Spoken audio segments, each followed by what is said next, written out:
homeless guy was trying to put a spell on me, but I think he was just waving. The following film is intended for mature audiences and contains adult content, graphic language, graphic violence, nudity, and strong sexual content. Viewer discretion is advised. Like, we'll leave it up to you, but you gotta know about this stuff before getting into this whole thing, you know? I mean, straight up, one guy gets his face bitten off by a raccoon, and we show it. Oh man, do we show it.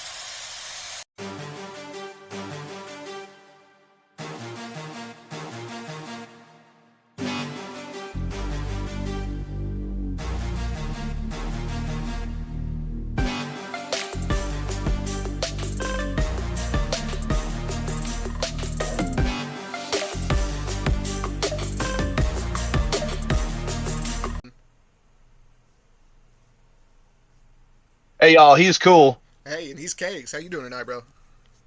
Oh, we're doing our tour. You heading home? No, I'm actually down there already. I had actually had a little bit of an early start, and I tooled around and did a little hunting. Didn't see a god darn thing hardly, other than that the one duck there. But you were there for that, so. I was there for that. That's true. Well, and people are going to see tonight. We have a little bit of a different format. We have a new intro, new format, and we've got a new guest. Who we got on tonight, buddy? Tonight we have someone who is known as Cash, but who sounds more like a Aristotle from the interview. Um, uh, oh god damn it, I lost that one. Yeah. All right, boys. Well, so much for the good references. We're just gonna chuck that out the window because Keg doesn't do that shit apparently. Tonight we have Cash. Sir, how are you doing? I'm fantastic, guys. Nice to be on. Dude, it's a pleasure for me to have you on because I've heard stories. I've talked to you a little bit, but all right, let's get the simple stuff out of the way. Maybe who are you in the game and who do you fly for? So I'm Cash in the game. I'm currently flying with Queen from Hell, TMS. We're currently playing an MS2. Recently made Diamond 10 wars ago. But when I came into the game, I don't even know how I found out about the game. I might have seen a video or something. I'm like, that looks interesting.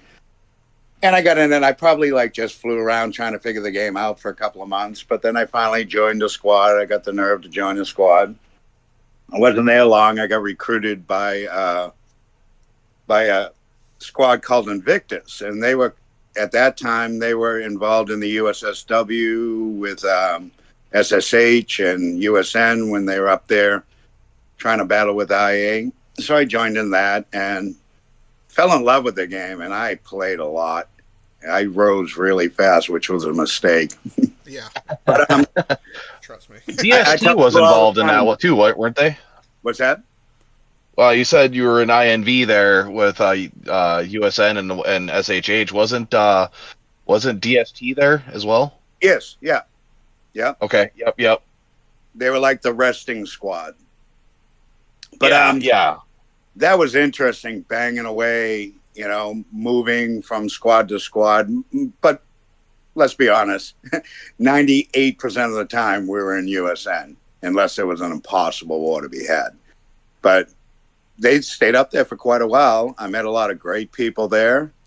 Yeah, Raptor and Newfie and yeah, DC1 right. Carter and the founder of that was Wrangler, and then you got the commander after him was Kyle-O-Matic, and then Dookie was a vice commander there for a long time. You got Mio Dano, a lot of big names that were hanging out there. Yeah, I started with them.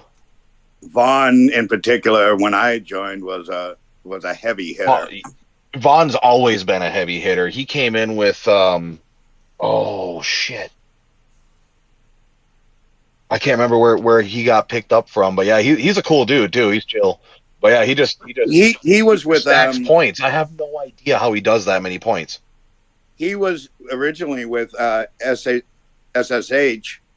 and he was at the Speakeasy. That's right. Yeah, and and he was a great guy. He didn't say much, but if you reached out to him, someone said just reach out to him. He's a wealth of knowledge, and he always shared it. I mean, he helped me a ton in figuring out the right way to play this game to be successful. You know? Yeah, no, he was a great dude. And then, like I said, you got a bunch of veterans there of the game, Mhm. and the people I was listing off there. And then I know there's a couple I'm forgetting. I know R25 was over there for a long time. Yeah, he's with. Um, But Crap. Rifle was a great mentor to me. Yep, Rifle is awesome. I love Rifle.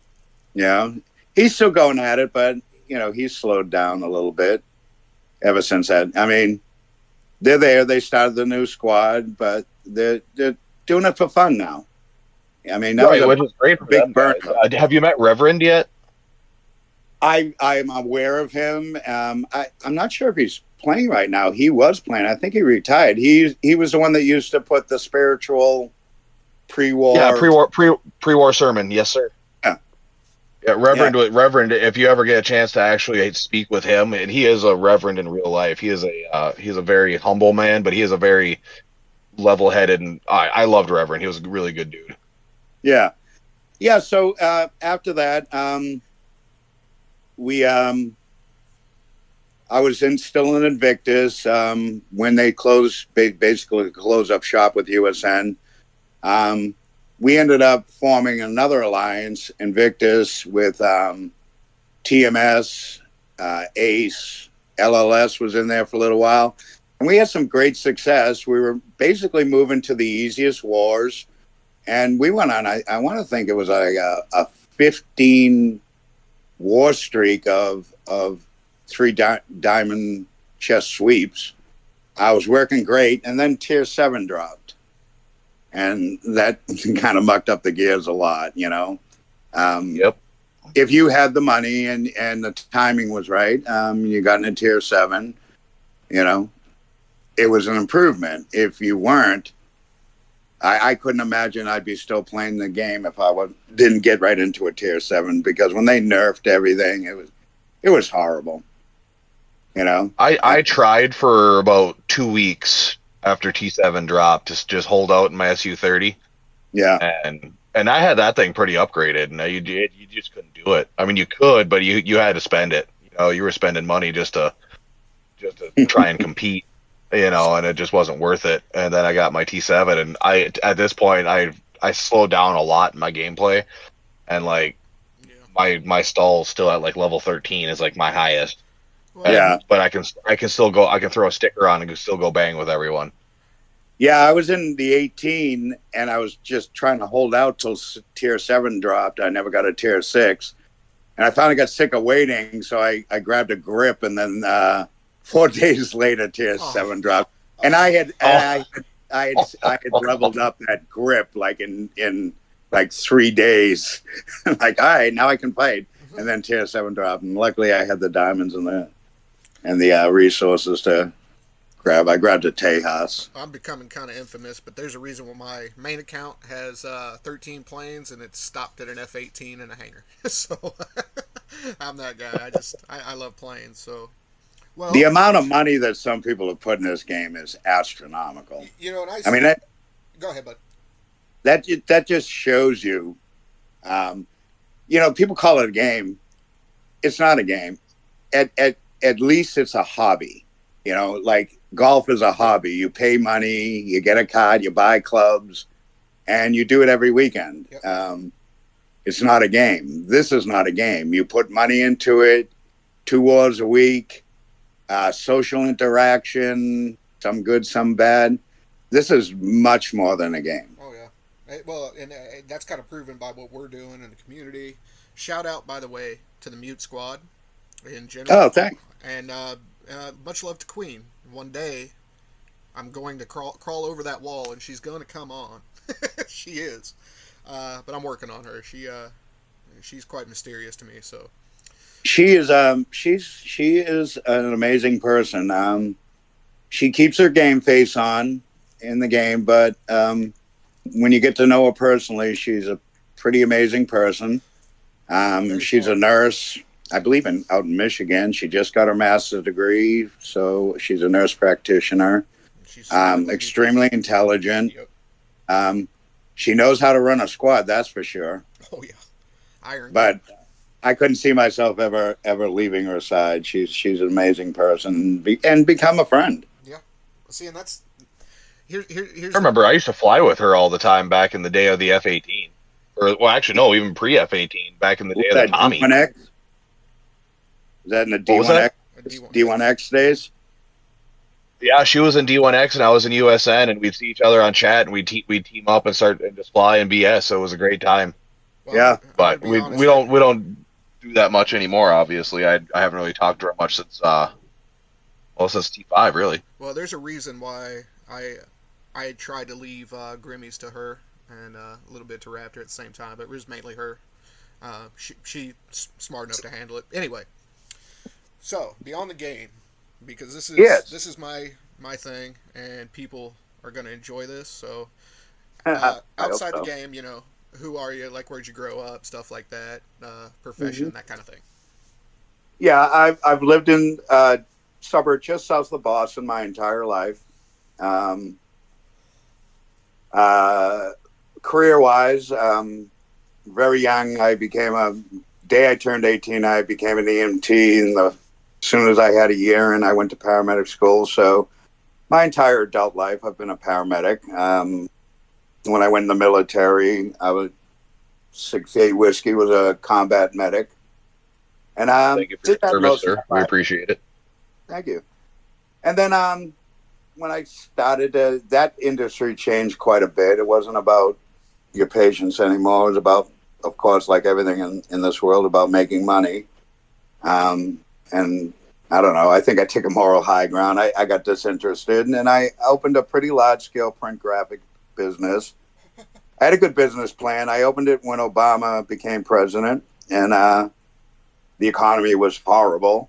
So I was like, all right, I've got, $500,000. I can go in and not make any money while the economy sucks. And if he turns it around, and I expected him to, I would have been the biggest game in town in the Boston area. I used to do vehicle wraps, truck lettering, high volume silkscreen printing. I had an automatic silkscreen printer, do 500 shirts or garments an hour. We used to do logo design for people starting up companies. It was great, but the economy never turned around, and I think around 300,000, I said, time to shut it down. But I really enjoyed that, and I've had a few other business. I got my constable when I did some taking down like bail jumpers and stuff like that for a while. I had a couple people working for me, little dog the bounty hunter shit. That was fun. That's where shit gets interesting, honestly. Oh my God, real life is trippy as fuck. Well, tell me about it. Let me show you how trippy this is. So I actually work for Gill Studios, running screen printing press, a 38-inch. That's what my new job will be. I used to work there, so shout out Gill Studios. And then the funny thing is as far as energy goes, Kegs is closer to a bounty hunter than you got the good mix here, buddy. Yeah. So I did a lot of contract medic work all over the world. The money was ridiculous.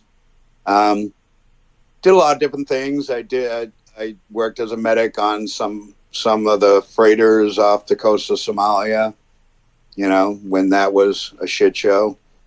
Did some combat work. Did some work in Africa when the Ebola outbreak came out. That was a horrific experience, but the money was fantastic. So I made a lot of money early in life, and I've taken about the last 10 years off, and I've been pursuing spiritual knowledge, not religious, but spiritual knowledge. I work with a lot of ancient medicines and things like that, seeking knowledge, and it's been my quest. I'm getting ready to probably open another business. I got a couple of ideas in mind, but it's been a great 10 years of just searching life. And it's been pretty amazing. Learned a lot. What's amazing to me is you mentioned ancient medicines, but can you explain what you mean by that? Sure. I did a lot of work with a South American medicine that's been around for centuries called Ayahuasca, administered by a shaman in the Amazon. there's a thing that exists in all living beings, whether it be humans, animals, and plants. It's called DMT. Some might be familiar with it for recreational use. That's something that basically transports you in a nutshell to different dimensions and shows you things. You know, some call them machine elves, some call them aliens.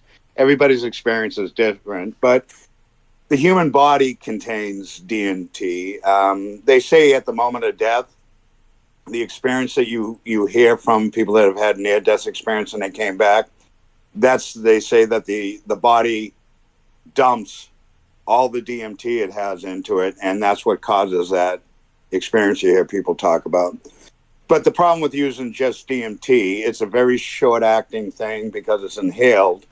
So like 20 minutes of traveling the universe. But with ayahuasca, which is the weird part about it, is the ancients found a root and a plant that when you combined them together, it took on the characteristics of DMT, but it had something in it called an MAO inhibitor.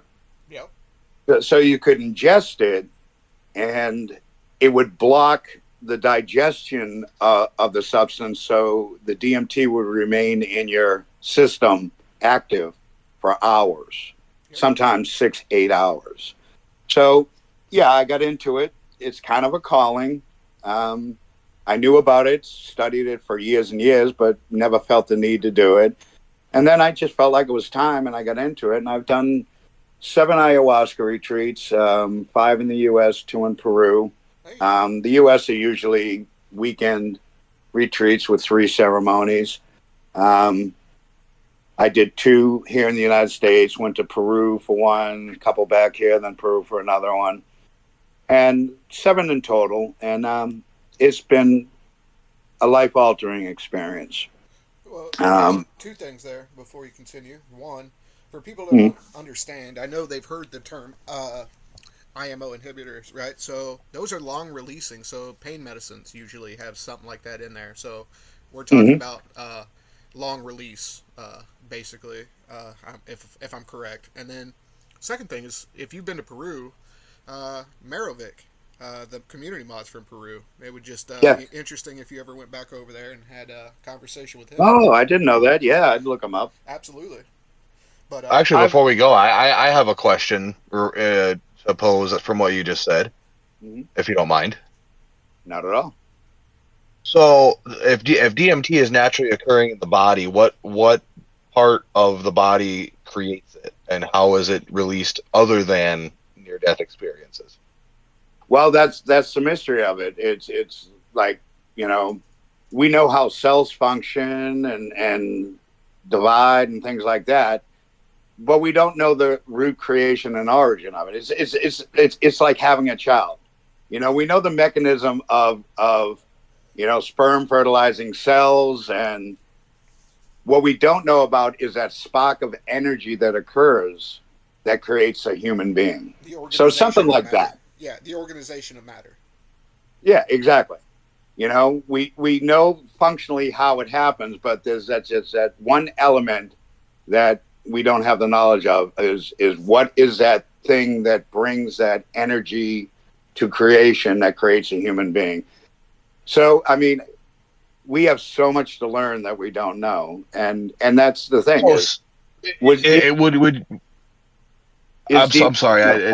For a reason. Right. So would that be similar to what is that stuff? CPH4 or whatever that's there, like secreted in pregnant women. I think, if I remember the study I read correctly, it was 6 weeks after pregnancy that helps in development of the brain or something like that. Correct. Right. So is it something that's kind of like tied into that? Well, it could be, but it still doesn't explain where two chemicals or multiple chemicals create an energy field. And that's kind of the mystery of life. We were talking before the podcast. It brings me back to a quote from Nikola Tesla. And it's, if you want all knowledge, you look to vibration and frequency. All knowledge exists in vibration and frequency. Right. And And those two I've things are heard basically changing your vibrations and frequencies. right, and to put it down into more human terms, you can see vibrations and frequencies in the people you interact with. A very low vibrating frequency in a human being tends to live in places of apathy, fear, anger, and higher vibrating frequencies. Um, that's where you might find like Ram Dass or the Dalai Lama or things like that. It's like you have a choice what frequency you vibrate at. And I think that's part of the process of life is raising your vibration and frequency, which would coincide with what Tesla said is that's where all knowledge is. I You can't know, tell you how I happy mean, we're having. you can take it to every aspect of life. The universe vibrates in a certain frequency, and it's connected musically to the key of C. 568 hertz vibrates in the key of F, and it corresponds with love. So there are all different frequencies that bring about different aspects of human life and behavior. Um, you know, it's pretty complex stuff, but if you like take it and just dumb it down to just a logical view, it starts to make sense. It's not, I spend my entire life feeling like I'm an inch close to that knowledge. And you say, I'm there, here it is. And then poof, it's gone. And I think our brains just haven't developed to the level where we can comprehend it. Yeah. But I think we'll get there. I just hope it's not through AI. Right. Well, and then that's like the central nervous system. What is that? The I don't remember how they say that. The Rafe nuclei or whatever. It's midline of the brainstem. Mm-hmm. That's where like the most of your serotonin comes from. Yeah. Yeah. Well, and I think that's why I a lot of mean, drug addicts have trouble too after they've burned out. Well, and I'm just thinking like so like so most people if you can activate a serotonin dump via outside stimuli. ecstasy. There you go. Well, right. It makes, but that's an outside source that's making you feel good, right? So if most people that have a near death experience say it's a calming thing. It make you feel calm, you feel um Serene. relief. Yeah, serene. Oh, I can Yeah, verify. exactly. I can verify that's true. I died 5 years ago Oh my driving God. down the highway in Connecticut, What happened? and I came back, and it's not something that you could really explain, but in simplest terms, it's a very pleasant experience. It's very loving, caring, peaceful. It's what we try to experience almost, or we want to experience daily in life, is that level of peace, understanding.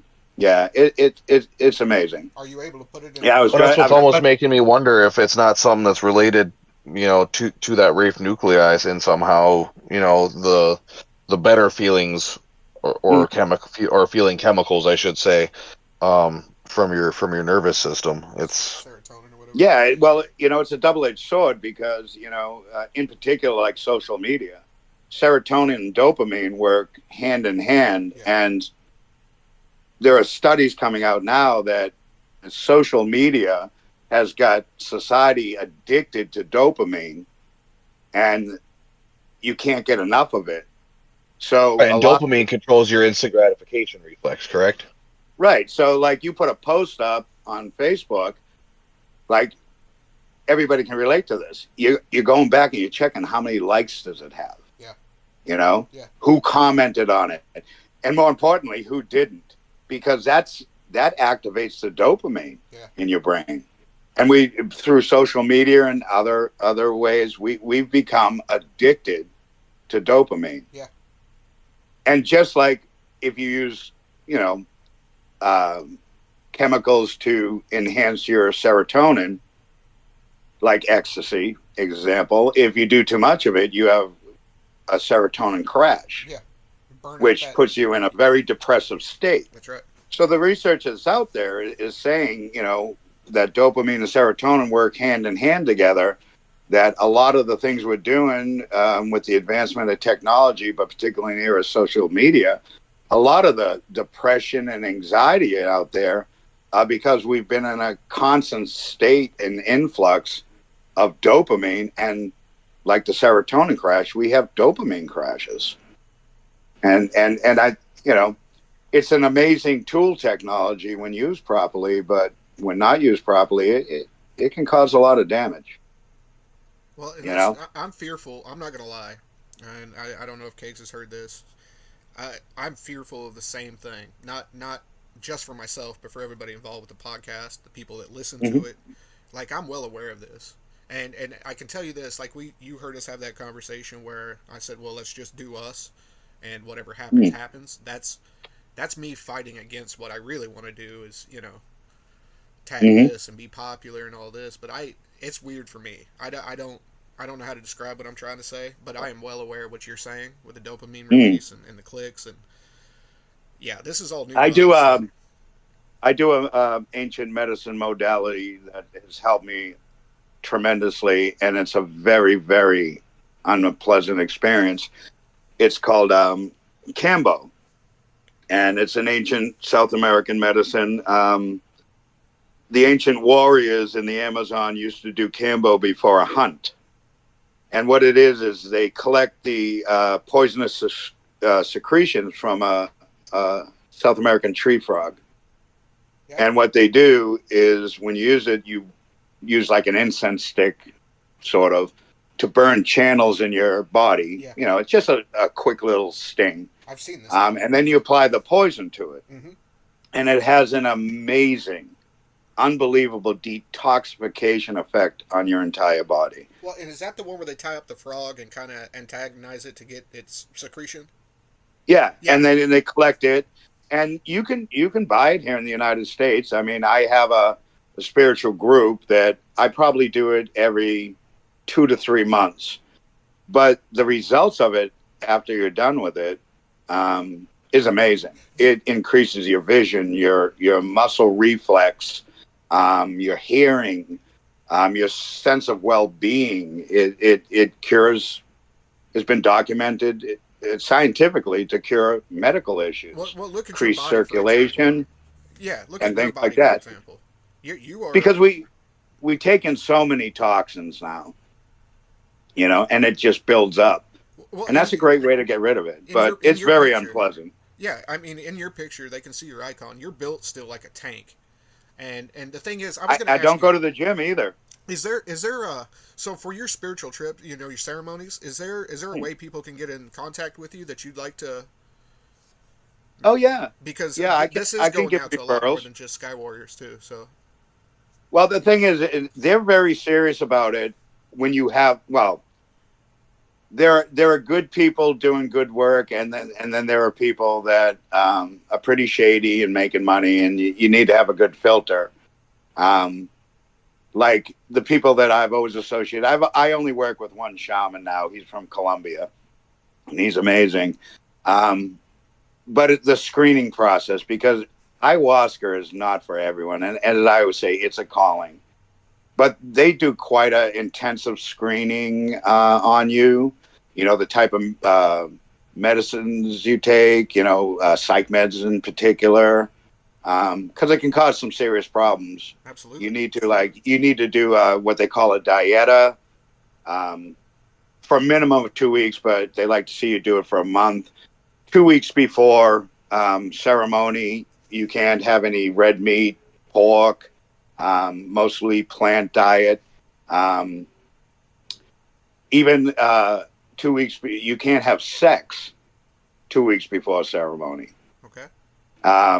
Because they want you at your rawest and your purest to receive the medicine. Okay. And all those other things, the chemicals in red meat and pork and things like that, it has an effect, and it can cause you to be really distressed. And most people on ayahuasca retreats, when they first take their first cup of medicine, are usually met with what they call a purge. And physically, the purge presents as violent vomiting, a lot of times diarrhea, intense, profuse sweating, things like that. I personally have, and I think it's the work I did before I got into it. My purge has always been intense and insane laughter. I just laugh uncontrollably. And it's interesting because when you do it with a group of sometimes 30, 40 people, and you're in a big tent on mats. They have a nice puke bucket in front of you, a roll of toilet paper. Outhouses very close by. That's the only negative purge I had, was like really violent diarrhea. Yeah. But never have had I thrown up on it.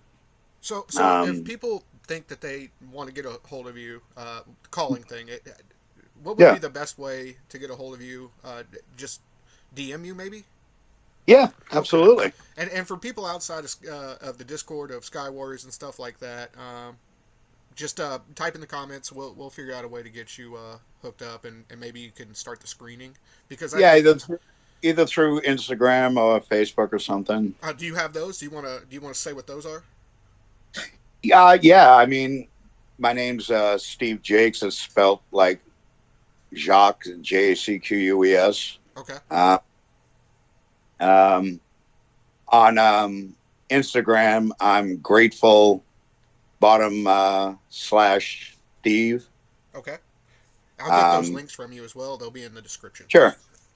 Yeah. I like I said, it's not for everyone, but when you're ready,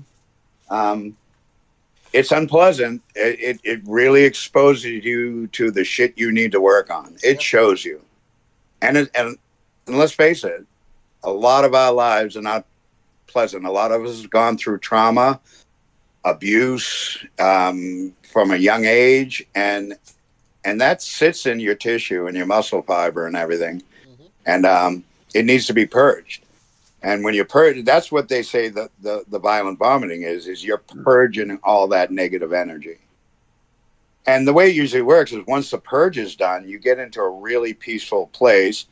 And of course, the visual aspects of that you're seeing are like, if you ever done LSD, it's like LSD times 100.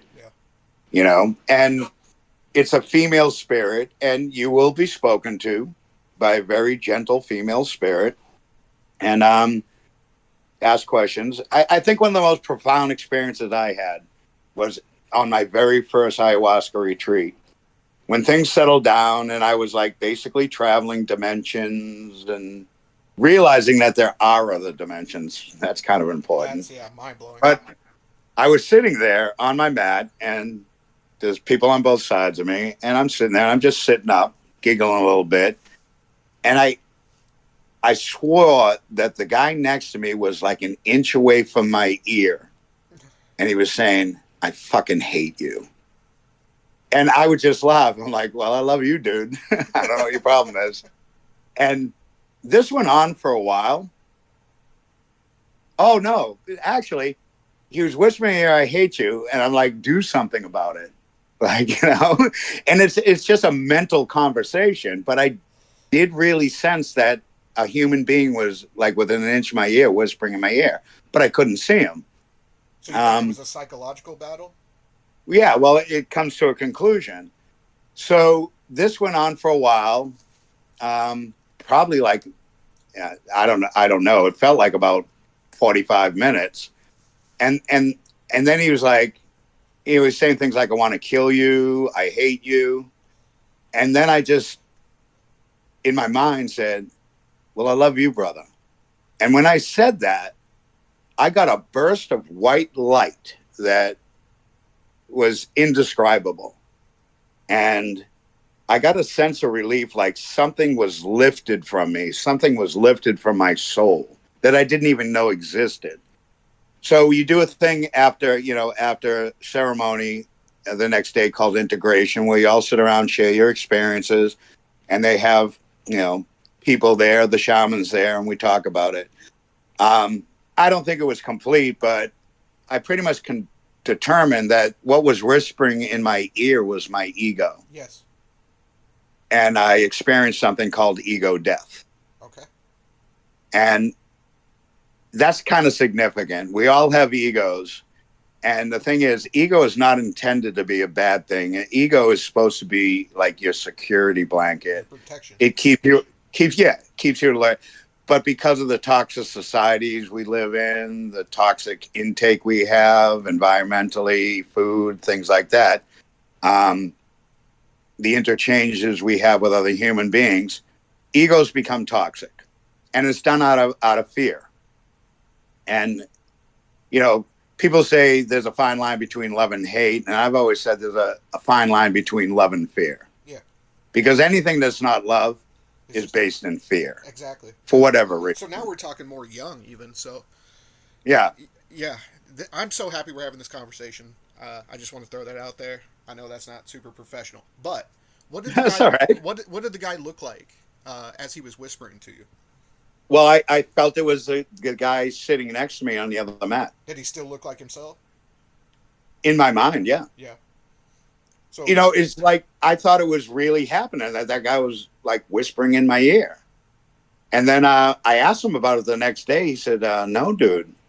He said, I heard you saying, like, do something about it, like bring it, things like that.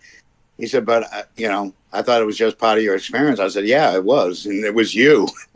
He's like, sorry. I was like, no, thank you. Did you guys have a connection afterwards? We didn't connect after because he had a really bad go of it. Oh. We did a daytime ceremony the next day out in a beautiful field, wildflowers around. And we did, a ceremony.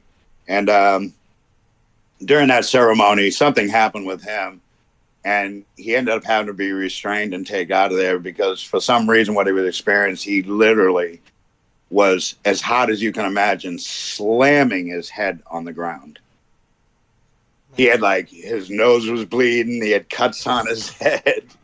And we talk about it in that world. He just had some heavy shit that he couldn't deal with. You know what's fascinating, by the way, for our listeners that may have missed it, you're talking to somebody who is familiar with traditional medical practice too. So it's you are one of my favorite guests already. So besides ayahuasca, the human body is so fucking amazing.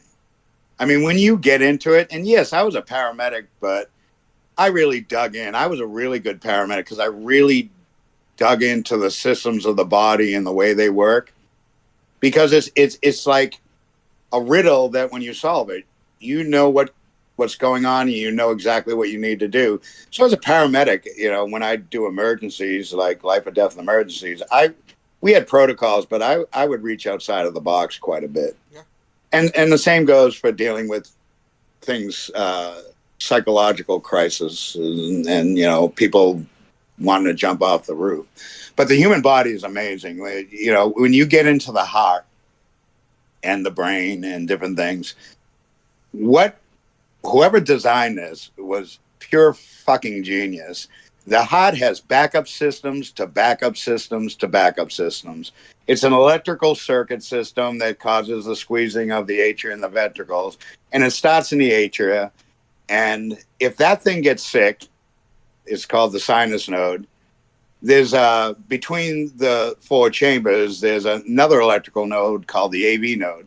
So if the first node that sets off the cascade of squeezing the atria, moving the blood down to the ventricles and out through the body, oxygenated blood, if that dies, the AV node takes over. If the AV node dies, there are Purkinje fibers, they're called, in the ventricles. They take over and they fire the electricity to keep blood pumping. And when you look at an EKG, you can see, because they'll behave different. If the sinus node, which causes the upright spike, that stops, the AV node doesn't, you get a downward spike. So that's how you can look at EKGs and get a picture of what the heart is doing, and then when you get into the brain, the way thought and electricity, for lack of a better term, flows through your brain from different areas of your brain through synaptic gaps. Like I've done a lot of work and do a lot of reference in people who have suffered trauma.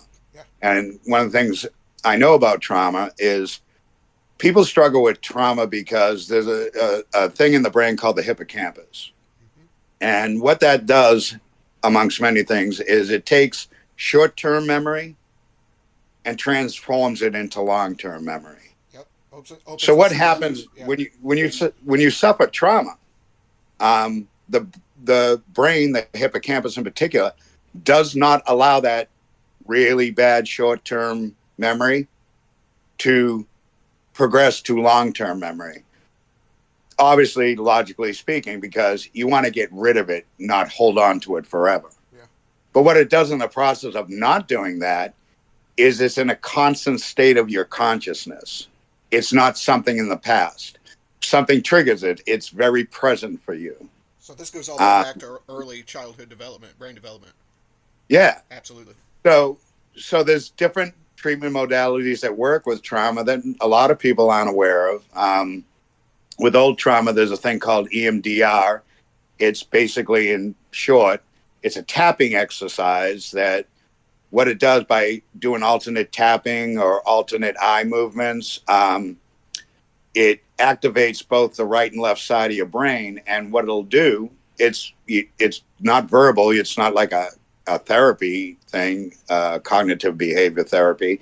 It's just tapping, activating both sides of the brain. And in most cases, sometimes it doesn't work. It allows that short-term memory that you've been holding on to go to long-term memory. And that's when you can realize that, yeah, that sucked, but it's over.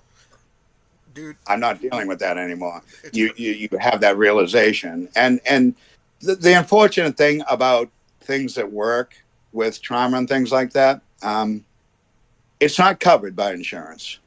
The VA doesn't do it. It's very expensive because it works. Right. Because, I mean, I don't want to go down a rabbit hole, but we know about Big Pharma, and anybody that's a veteran knows about going to a VA hospital, and they just pour psych meds down your throat. And the problem is it just numbs you out. It treats the symptoms, but never gets to the cause. Well, it's just the same thing with people with high blood pressure, just to bring it back to something that's, affects half of America. That's usually just a vitamin deficiency, or your arteries can't once they contract, they can't expand back out, and that's what causes your high blood pressure. Yeah. Well, and I'll tell you this about behavioral you can fix that with a simple, iron and I forget what the other thing. You can supplement iron and whatever the other thing is I can't think of right now, and your arteries will start working as they should again. Your high blood pressure goes out the fucking window. Yeah, one of the things you use for that is nitric oxide, not to be confused with nitrous oxide. If you've ever done balloon, nitro for people who understand heart attacks, nitro pills. Yeah, but nitric oxide expands your vasculature and allows more blood to flow, because that's what high blood pressure is. You're not getting adequate blood flow, so the heartbeat increases, the sympathetic tone increases to try and get more oxygen circulating through your body. Everything works, and it results in high blood pressure. Yeah. Well, and you mentioned. And the funny thing about that is, though, the nitric oxide is actually outlawed in some areas because of its use in pre-workouts. Wow. People were almost ODing on it because they would actually rupture things from taking too much. Well, in a lot of cases, it'll dump your blood pressure, and you'll basically pass out. Especially when Well, I knew a guy that had some shit that had a really high content of that back when I used to go to the gym a lot. Like, I never took like juice or nothing. For people who aren't familiar with the term, like steroids. Yeah. But I bopped over to his place one day to pick him up because his car was broke, but he still wanted to go to the gym. And he says, "Hey, dude, you want some pre-workout?" And I had some. Well, he's like, "You gotta try this stuff. It's really good." And I'm like, "Well, fuck it, why not?" And like, I have never been able to physically feel the blood rushing in my veins before. Mm-hmm. But I mean, that shit, you were tingling. It just amped you up. But then you could feel your blood flowing. It was the fucking weirdest thing ever. Legit. But feel it flowing. It was weird. It was really weird. But I asked him what the fuck, dude, and he went to actually it was our local college up in Marquette there at Northern Michigan University, and he was doing some kind of like a physical trainer type shit. Mhm. I don't exactly remember what courses he was taking, but he explained it to me. Dude, he's like your veins and your arteries are probably like twice their normal size right now, and like back then I was in shape, and like I'd have like cords, like veins and stuff popping anyway, just naturally. Yeah. Well, what I look like the Hulk when he did that. I mean, shit was popping out of freaking everywhere. I had a vein down the middle of my freaking forehead. I'm never touching this shit again. It's retarded. Well, And the thing is, 10 years ago, you could get actual information off the internet. But we've progressed to a place now because let's face it, this world functions off of money. It's the elite, the central banks, and these things, big pharma, military industrial complex, all of these things. They've gotten to the point where, and I think you see it in social media with everything with COVID and stuff. Everything is censored now, and they do their best when something comes along, like DuckDuckGo and came along, where it wasn't censored. They find a way to put restrictions on it. Things that I found out 10 years ago, if I look them up now, there's something out there saying it's all wrong. Because Well, look at back in what was it, the 80s, early 90s. They were saying like, oh, eggs are bad for you, or just the Mhm. whites, and all this other stuff, and yeah, it's bad for your cholesterol. And I mean, shit, my old man's the perfect guinea pig on that. He's ate normal eggs for his entire life. His cholesterol is perfect. it's funny that you say that because I am constantly researching. I'm constantly, when I'm not playing Sky Warriors, I'm trying to learn something. I'm on the internet reading scholarly articles about whatever's going on in the world and whatever interests me. And what was I going to say? Oh, shit. You go on there and they've censored it down to like you see in social media. They don't want you to find the truth. Well, no, Because and yeah, like I said, so much I mean, how can an egg be bad for you? It's one of the most natural things in the world, especially if you get it directly from a farm, like me and my Right. parents do. Well, I How can mean, that be bad for me? yeah, it's funny. We'll get to the food thing because I do a particular area of research. I've been doing it for years, and I've had really good success. It's a lot of why I'm in the shape I'm in, what I was doing. But I've always drank a shit ton of coffee, and everyone Yep. says it's bad for you. And then I found out coffee, if like alcoholics have cirrhosis of the liver, say, Mm-hmm. coffee is the only natural, but the third best detoxifier of the liver. no shit. I swear So it's the only reason mine still works. I have a friend that he was a ranger. He went to paramedic school. We've been friends forever, and he's been a really bad alcoholic, and he's really sick now, and he's younger than me. And I told him, I said, you need to drink at least 3 cups of coffee a day. You're taking these big pharma meds, this and that, and all they're going to do is prolong your life. They're not going to cure it for you. It's not going to help you. You'll just stay sick longer. So he got to the point where he was drinking minimum 3, sometimes a pot of coffee in the morning, and his jaundice is gone now. He's feeling much better. His energy levels are up. And like he was in a hospital and he was like on his deathbed. They're like, if you drink anymore, you are going to die. His bilirubin was off the charts, which is associated with alcohol-induced cirrhosis of the liver and stuff like that. Yep. But yeah, Yep. everything natural out there, it's there. It was provided for us. And everything Yeah, else. my uncle was that far too. I remember, Mhm. and ironically, his doctor actually told him like, "Do you drink coffee?" And he said, "Well, yeah, I have a cup every morning." He goes, "Make it like 4." Wow, there you go. Verification. Well, what do you think about That's, You know, microdosing? that's a good doctor. That's a good doctor that will do it. And you run into them once in a while. That they're rare, but yeah. Well, they I all want to go have the back to knowledge. you mentioned behavioral modification, right?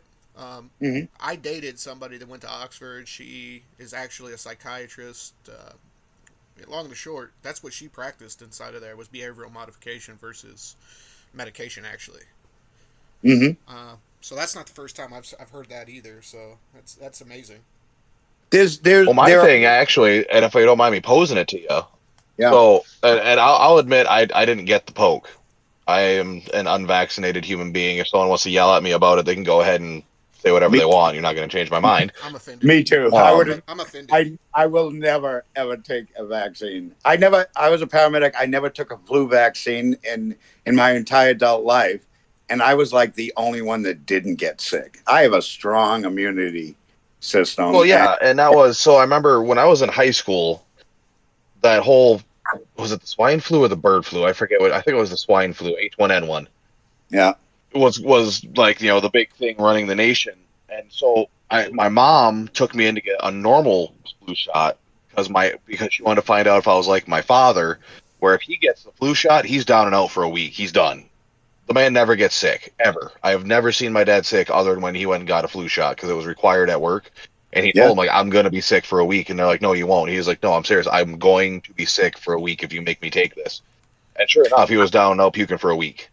And so my Well, mom's like, well, I don't want to get you that vaccine if you're like your dad. So she went and got me the normal one. And within like 6 hours, I was feeling weird. And by the next morning, I was spiking like 102.5 fever. And yeah, I was down for 4 days. And I've never gotten another shot in my life since then. And I mean, like I worked in the prison when the whole COVID thing was going around.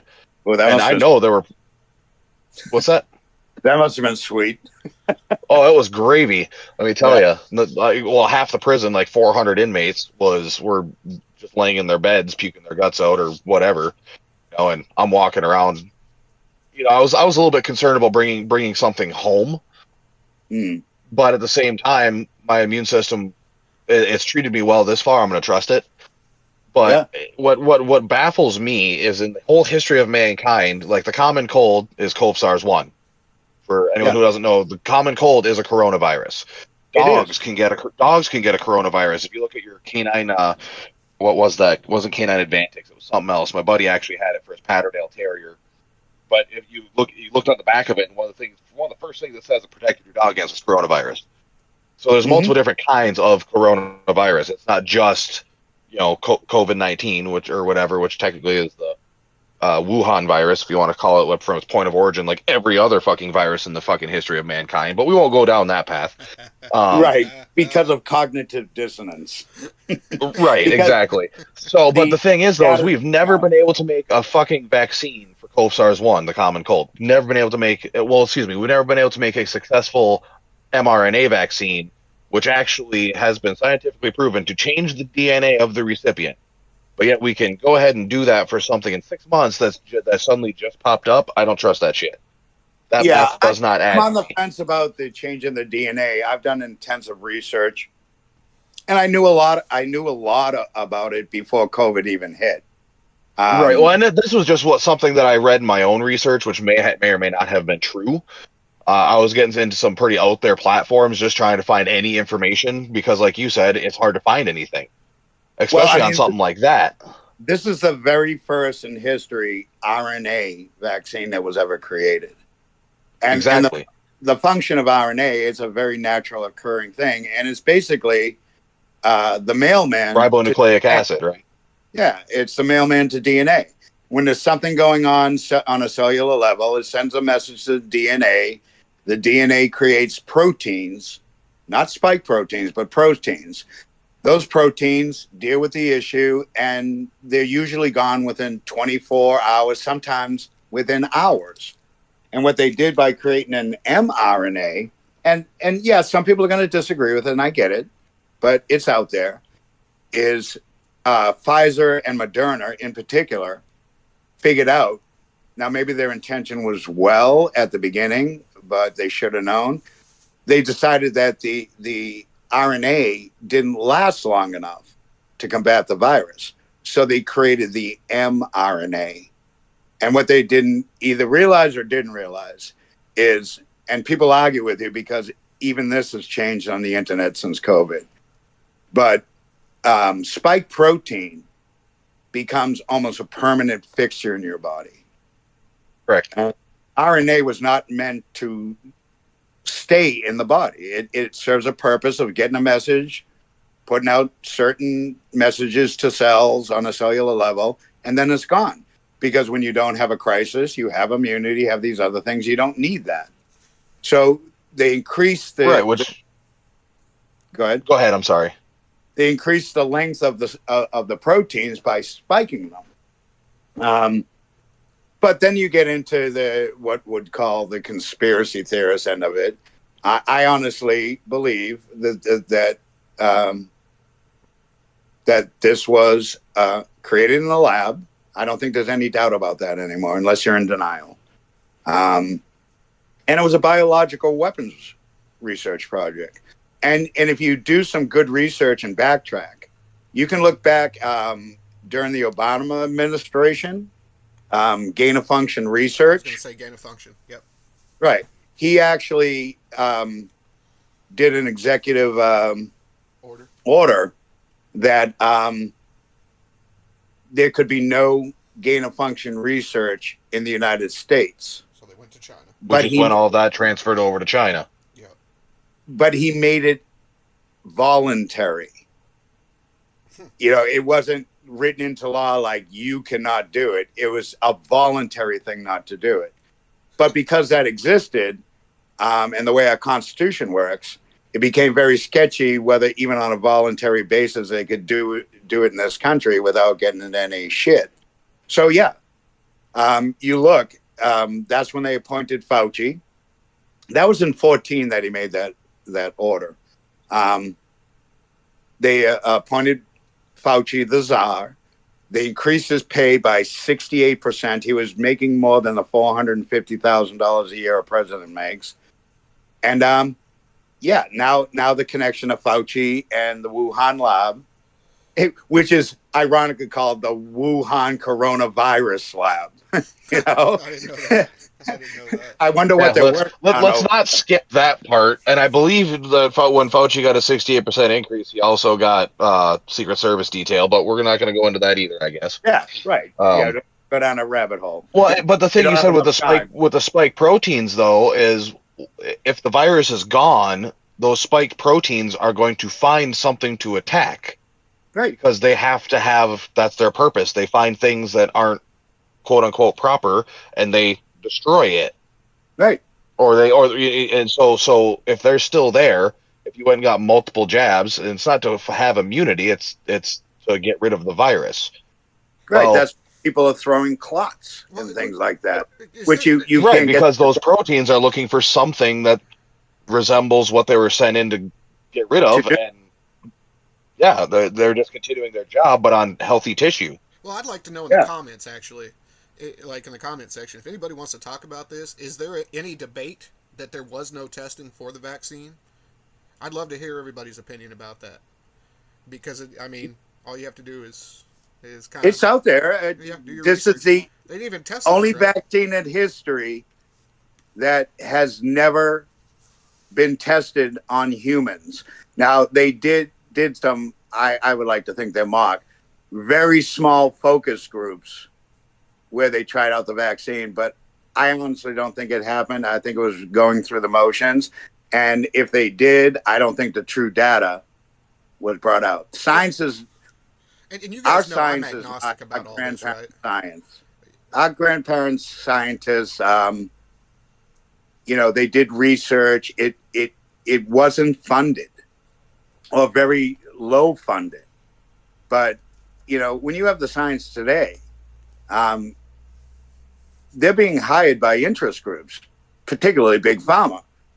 And if you want to make money as a scientist, you're going to do your best to give the desired results of the person that's funding your research. And yeah, is that a conspiracy theory?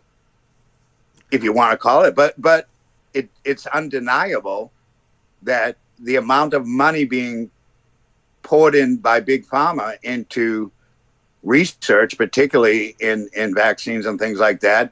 The money Bill Gates puts into it is ridiculous. I mean, the guy's an entrepreneur, very successful. He's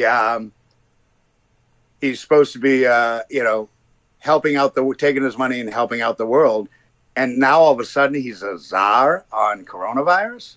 I don't know where his education came from, but that he has the final word on this stuff to one degree or another. It's crazy. And if you're not seeing it, you're kind of blind.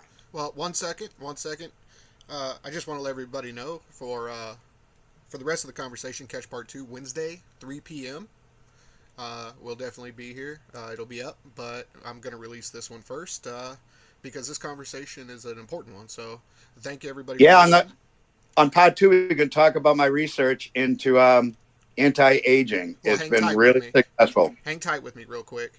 I just just let them know part 2 up Wednesday. But with that being said, he's cool. And he's Kegs. And we're the fuck out.